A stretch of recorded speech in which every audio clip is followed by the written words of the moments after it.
I'm Chris Avena with American Outdoor News. Today we're here with my friend Chip Hunnicutt. Chip, we've known each other a long time. It has been a long time. I was trying to think back to the first time, and I just quit thinking about it. I feel like I've known you forever. I think we first met when you were with the air gun company. Yeah, that was Crosman. That was way back in the day. Um, Long time ago. yeah, in fact, I just got a photo this morning. I guess there's a big air gun event going on out in Utah, and I got a couple of buddies out there, and they're sending me photos. Those have been some really good relationships that have lasted through the years. Yeah, you've been around the industry a long time, and like everybody else, you've grown, evolved, and changed with the times. And now you're with a new company, Immortology. That's right. I've worked for manufacturers just about my entire career. I got into it because I developed an iPhone app for scoring big game animals according to official methods, and I was the first, as far as I know, the only such app officially licensed by Safari Club. But that kind of got me on the radar. But I was working with an agency when I was with a couple of those manufacturers, and I've sent them a bunch of business, and they asked me to kind of just join forces with them and bring a focus to the outdoor industry because there's a lot of help needed there. And so that's what I'm doing now. I'm with Immortology Advertising, and I oversee their outdoor division, and I serve as a CMO for the agency. Well, being in the outdoor industry, I always found that they're a couple years behind mainstream marketing and advertising and PR and things of that nature. How are you going to change that face? I'm really pleased to hear you say that because I've been saying that for a while too. They just seem to be about 10 years behind, 5 years behind the rest of the world, and it's kind of a hot mess. Nothing really stands out, and that's something I tried to do with the companies I was with. We did it with Obsession Bows. Yeah. The compound bow category was just a hot mess. There are only a couple of really strong players. And so we had to do some things that were just obscenely creative to get Obsession to stand out. And we were successful with that. And then we did it again with Safari Club. Nobody knows what Safari Club does. It's such a general organization. Basically, if you hunt something, Safari Club protects your right to do that, which is great. But when you've got Mule Deer Foundation or Pheasants Forever or Rocky Mountain Elk, that you know what they focus on, we had to do some insanely creative things to explain what SCI does. Mm-hmm. Of course, at Wooks, it was a brand new company, although it was a subdivision of an 85-year-old company, but nobody knew what Wooks was. And I had so much success there, I basically worked myself out of a job because I outsold production.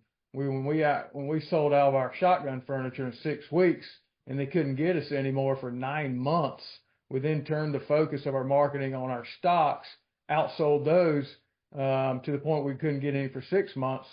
They basically said, we can't afford you because we're not selling anything because we're not producing anything. Yep. When they wouldn't sell me the distribution rights for the U.S., I said, you know what, I think I will hook up with Immortology and bring this success to a lot more companies. And, we're a full service agency, but we focus on the creative. Because the bottom line, Chris, is if your advertising is not noticed, it doesn't matter what you do. And so we do some things that get noticed, and people actually spend some time looking at the advertising and considering the prospect, and then that leads to great brand growth. Absolutely. Now, you're basically full service, so you'll handle web design, social media. You'll handle the whole ball of wax. That's correct. I mean, we specialize in creating legendary, creative, and strategic solutions. and they're crafted to integrate across traditional and new media. But everything we do is written and designed to help our clients essentially outsmart, outdo, and outlast, but not outspend their competition. And our approach is evidence-based in order to maximize the effectiveness in both the long and the short term. And we help find and articulate the higher business purpose of a company. And then we activate it through unforgettable experiences and communications that satisfy the customer's real wants and needs. And it goes far and beyond social media, which is what all the new Gen Z hires hang their hat on. Yeah. So social media is great for harvesting existing demand, but if you're trying to grow a brand, you've got to look beyond that. And that's where outstanding creative and traditional media can help build that future demand. What about influencers? What do you think of those? I don't think much of them. And I'll be quite frank. I think neither do I. They're a hot mess. When you're hiring when a brand is hiring a social influencer, you're not building your brand. You're building the brand of the influencer. Yeah. And it's important to understand that. If you do go down that path, it becomes a full-time job for someone, because you can't just give a widget to an influencer and hope they're going to know everything you want them to tell people. You've got to hold their hand. You've got to write the script, make sure they're hitting the key talking points. And it is a constant process. Most of them don't have great production value in what they put out. Now, there are ways to reach the massive audiences they have. I mean, people tune into these audiences because to these influencers, essentially because they're entertainers. Mm-hmm. Certainly, there are influencers who are very knowledgeable, but it's on the brand to make sure that they're expressing the knowledge about the product the right way. So I found that as well. People are following a particular influencer for the entertainment value and a little bit of knowledge, but do they know everything about whatever they're trying to push? Yeah, it's there's some influencers that have gotten heat, particularly in the hunting space over the last couple of years, because they don't have the resume of an accomplished hunter. They haven't killed anything. They go out there, they put on their eye black like it's makeup, and they say, "Look at me, I'm finding sheds," or what have you. And for the new hunters, which there's been a lot of, they're looking for someone that they think knows what they're doing, and they kind of fall for that show without really having been around and knowing who they ought to be listening to. That is the new version of the pro staffer. Yeah, I mean it even extends to some of these newbies who are in with these brands. I'll go back to Wooks. They've got someone in the building on video talking about the wood controls temperature, and that's insane. I would have never said that. Someone who knows what they're talking about would never say that. And now that person is telling the influencers that, this is what you need to talk about. And it makes everybody look foolish. And and ultimately it reflects on the brand. So if you're going to work with someone who knows what in the world they're talking about. And it's not hard. I wound up an influencer at Crosman because they had no one else to get on camera. But I knew enough about what I did not know to get in with the engineers and make sure that I knew what I was talking about before I ever stepped in foot of a camera. Well, here's the other thing, dealing with an influencer. Does their audience have the means to purchase the product that you're showcasing? That's exactly right. You've got to know your audience, and does that influencer match with them? And does the medium match with them. You see a lot of these high quality brands, these pricey brands, and their consumer demo does not match the demo of Instagram. And I have presented this data to CEOs, and it's disregarded because they've got some kind of kick off the dopamine hit of getting a like, when they should be getting a dopamine kick off the dollars being sold and the revenue being made. Yeah, And likes don't always equate to dollars. it's difficult. And in today's world where you've got so many equity owners involved, where they want to see a quick nickel so they can flip that business, it's hard to do what needs to be done to grow a brand. But there's plenty of brands out there who understand this and are trying to do the right thing. They're just not executing correctly, and they're ignoring the most simple thing of all is putting some actual creativity in their advertising.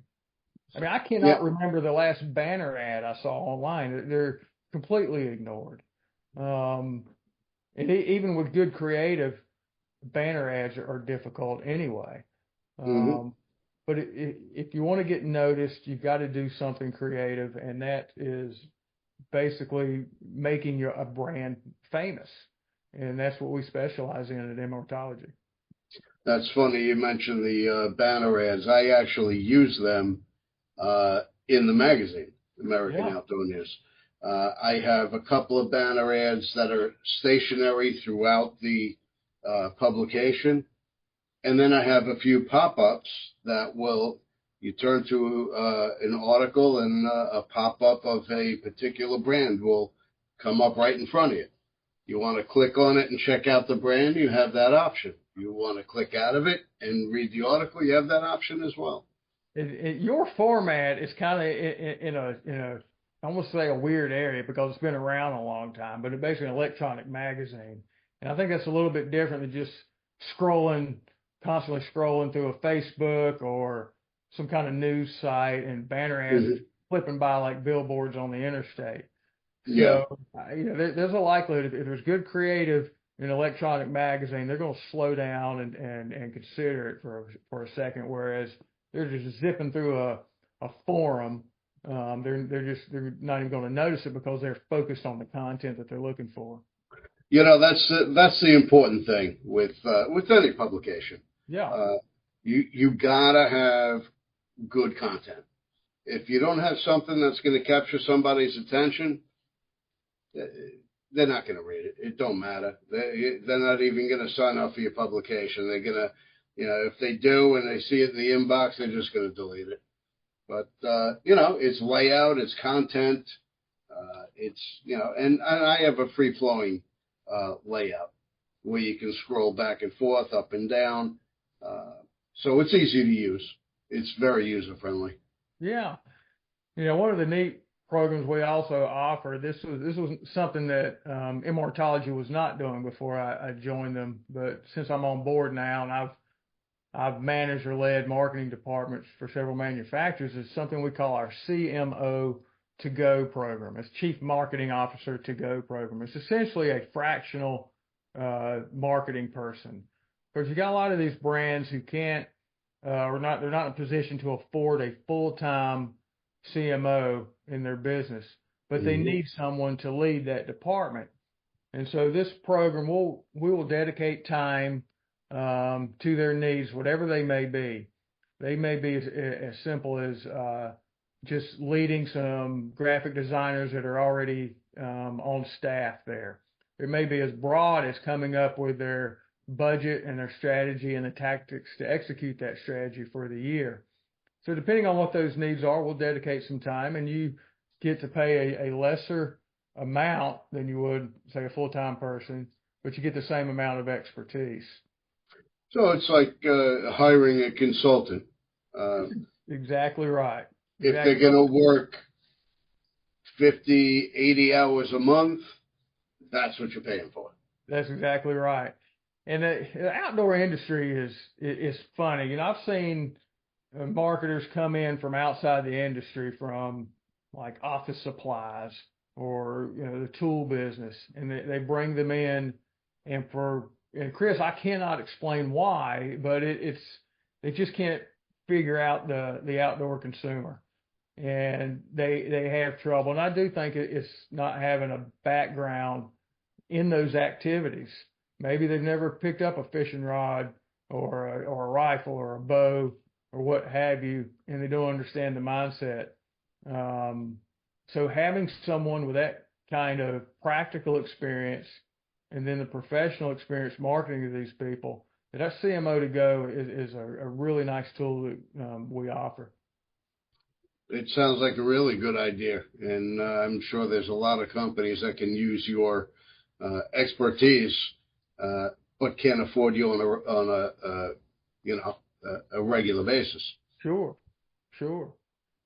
So yeah, that's what's happening. Of course, I do hunt, so I'm constantly refreshing my knowledge base by the places I go and the people I'm with, and it's a lot of fun. Well, we have a mutual friend that you've hunted with a number of times. He has a pretty successful show. He's been around for a long time, Living the Wildlife TV with Gus Congemi. You've been on a few hunts with him. I have. Gus has turned into a real dear friend of mine. I met him when I was at Arcus Hunting, which they own Tinks and Dead Downwind. They had Obsession bows at the time. Of course, Ramcat and Trophy Taker were bolted on, and Rack One. When I arrived down there, they were already working with him. I didn't know him because he's into bow hunting, and I had just come from the air gun world, and so I got down there and they asked me to review all our partnerships, and I came to him and I was like, who is this guy? He's like 4 foot nothing.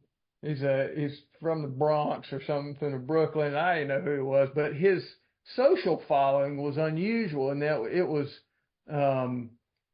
many times larger than anyone else in the space, and it stood out because among the television folks, they weren't paying a whole lot of attention at the time to social. They were just getting onto it, but he was an early adopter and was doing very well with it.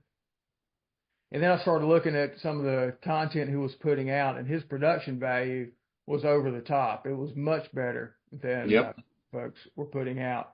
And of course, he was going to some wild places and doing some adventures that people were really aspiring to do. And so I had some good visits with him. Got to work with him.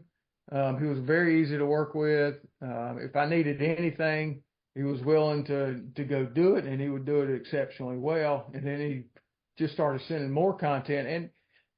And as I've gotten to know him over the years, he really seems to understand what businesses need, and he goes above and beyond for his partners.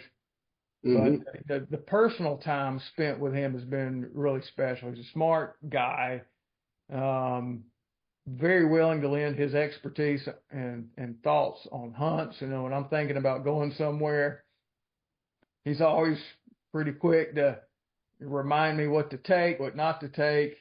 And of course, usually is the last thing he'll ever say is "Don't get killed."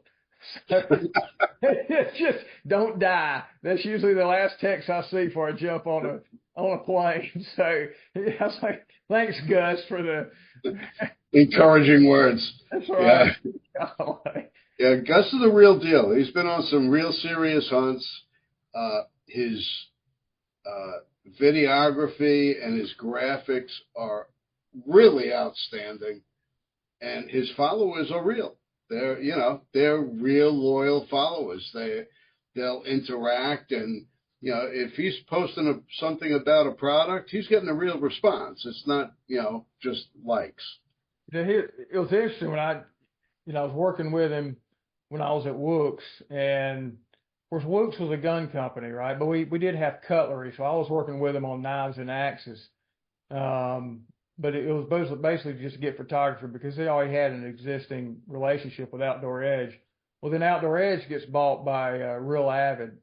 Yep. So suddenly, here's a lifetime bow hunter world record holder in the Bass Pro Hall of Fame bow hunter being asked to do gunplay. Crockett inducting. Yeah, so it was really interesting to watch him take on that challenge because a lot of guys would just fold, but that's not Gus's MO. And he got hooked up with Bobby Hart, a gunsmith up in Pennsylvania. Yep, they're good friends. Yeah, and Bobby's no joke. But Gus knew to find the experts who could get the content. He was focused on getting the content the real avid needed. And since he was getting into guns, that created an official avenue for Wooks to work with him. So it worked out really well. And he was delivering unbelievable videos, some really good photography, and it was going great. And he just being able to see him work, going on site to do these videos with him, it was a real pleasure. He's got a pretty outstanding man cave also. He was gracious enough to finally give me a tour of that, and it was all I could do to get, I had to ignore him. He's like ready to go to dinner or something. It's like, I'm still looking around. This place is fantastic. But, I've spent personal time with a number of top-notch pros. I spent hunting time with folks. I mean, I found myself in the field one afternoon in Colorado with Jim Shockey, and I would put Gus right up there. Gus is an absolute pro out there, but he's just as personable and minds the details as anyone. I couldn't agree more. He's and a genuine guy. He really is. I mean, if you follow him on social, and that's the best way to keep up with him at Live the Wildlife TV, that he's always doing these community events. He's helping kids get into archery.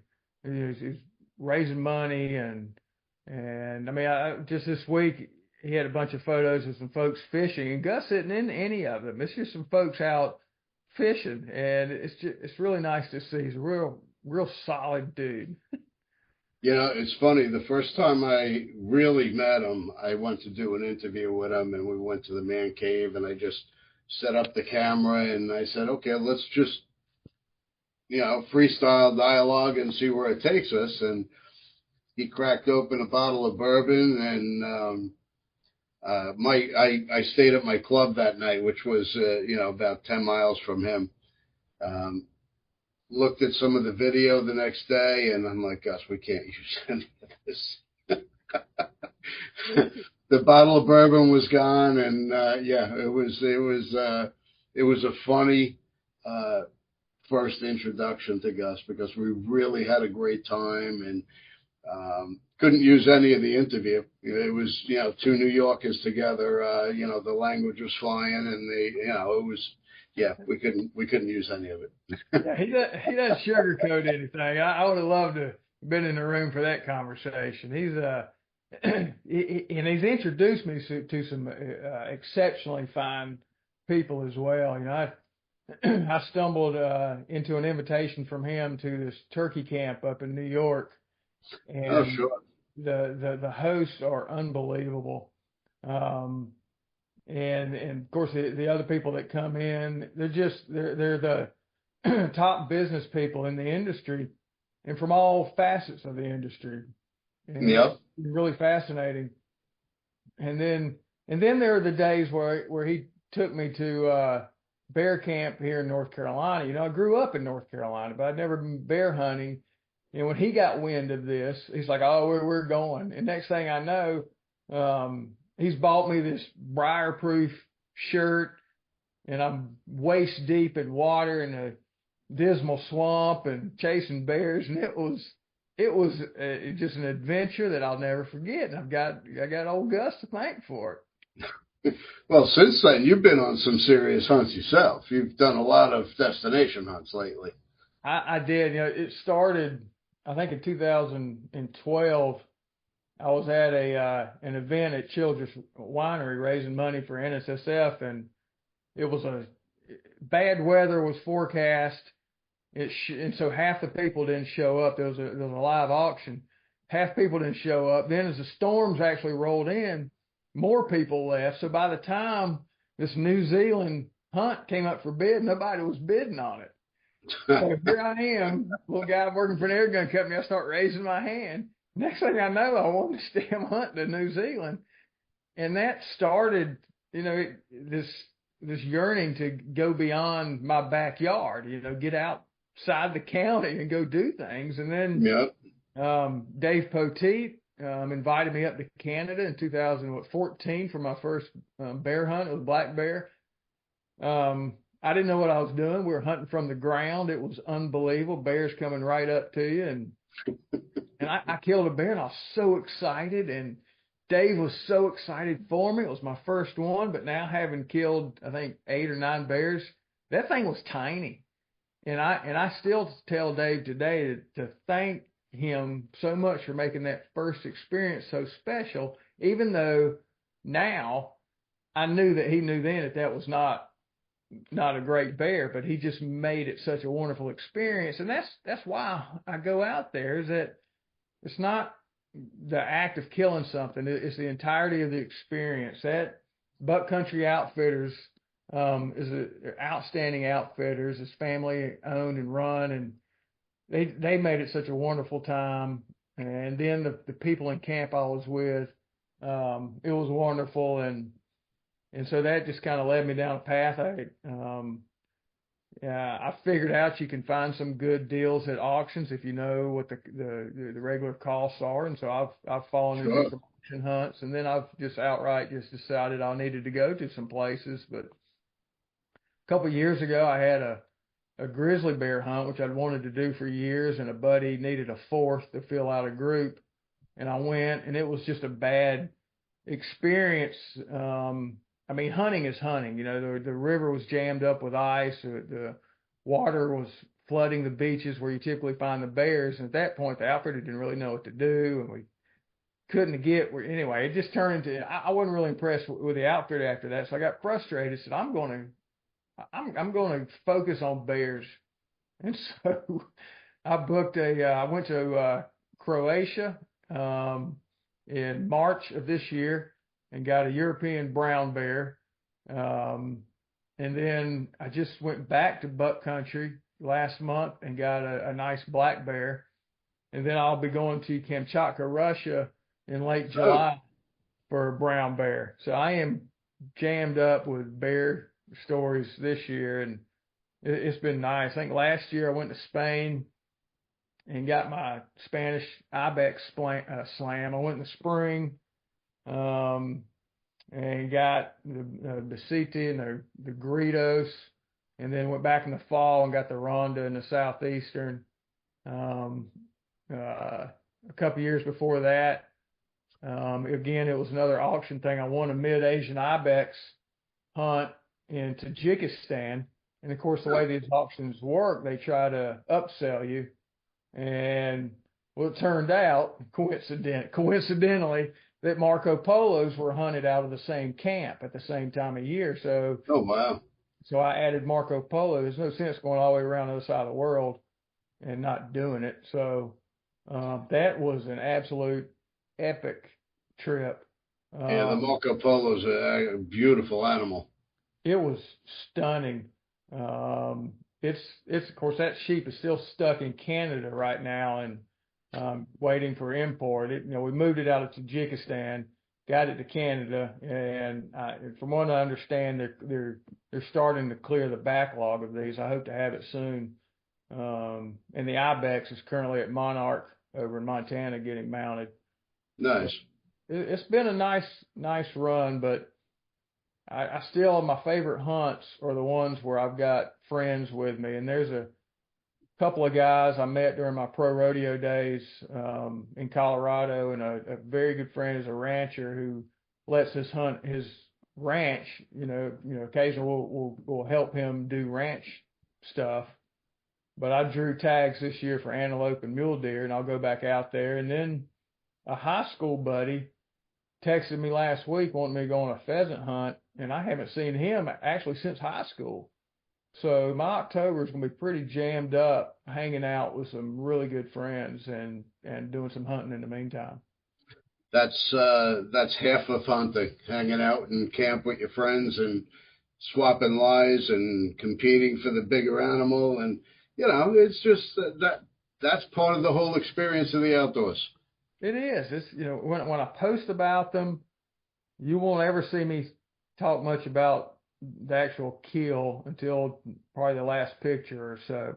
It's always about who I was with or who I met, what I ate, what I saw, and the stories out of camp. And then, oh, by the way, look, here's my grip and grin. And that's just kind of part of it. But I think that's also part of the evolution of becoming a hunter. And I see it in my own photos from the first deer I got. But you start to pass on animals, you start to value the time in the woods. Um, and that's just part of it. And that gets back to the influencer conversation that we kicked off with. A lot of the Yep, influencers, they have not gone through that evolution yet. And so they don't have appreciation for it. And then that's where the the disconnect happens. sure, sure. So for somebody new coming into the industry, Yeah. what kind of advice can you give them? Just get out there and do it. Find a mentor who can take you out. I mean, if you've never hunted, if you're coming into the industry, and there's a lot of people who've never done these activities. And there's people who don't care to do these activities. But just understand what you're getting into, and accept it, because you're going to be working beside people who plan their annual vacations around it. Um, but I would suggest at least have an appreciation for it, and you do that by going outdoors with a mentor. It could be someone you work with, it could be a neighbor, it could be a family member who enjoys it, because you're gonna learn the right way to do things, from weapons handling to just hunting, looking for sign, and Hmm. then just by observing them, you're going to learn an appreciation just for being out there, just appreciating the world around you. Some of the my most enjoyable stories I talk about are sitting on a deer stand in South Carolina, absolutely seeing no deer, but nearly having a hawk land on my face because I'm all got a camo mask on, or walking through the woods and having an owl swoop down, um, and just having birds light on the end of my gun barrel. Yep. Those are the kind of the neat things that don't happen when you're sitting on a sofa and or just hiking. I hike a lot these days, and I try to hike places where I may not run into a lot of people, where I just get a chance just to enjoy the moments out there. Not that I don't like people. I mean, I'm a pretty social guy, but it's just a different world. Um, and you'll hear kayakers and canoeists and backpackers talk about these things, and I'm sure it's the same for them. But from a hunter's perspective, it's not a lot of bloodthirsty maniacs running through the woods. They have a genuine appreciation for the outdoors, um, for the meaning behind true conservation, and it's those are good people to be aligned with, whether you participate in the activity or not. They're genuinely good people. Absolutely. Absolutely. So, where can we find you these days? What email, web address? Where Yeah, can we find you? Immortology, their website is immortologyusa.com. And Immortology is just like it sounds. Immortology USA.com. And of course, you can reach out to me through the website. If you go up in the nav at immortologyusa.com, you click on outdoors, you can see all the case studies we've got. I mean, our clients have run the gamut. BMW, Ballistol, SCI. There's a whole bunch of them, and we invite business folks, marketing folks, to come take a look. If you have any kind of business in the outdoors or in general, and you want to grow your brand, come check us out. I guarantee you, we will be the most creative and the most competitive agency you've ever used. All right. I appreciate your time, and thanks again for coming on.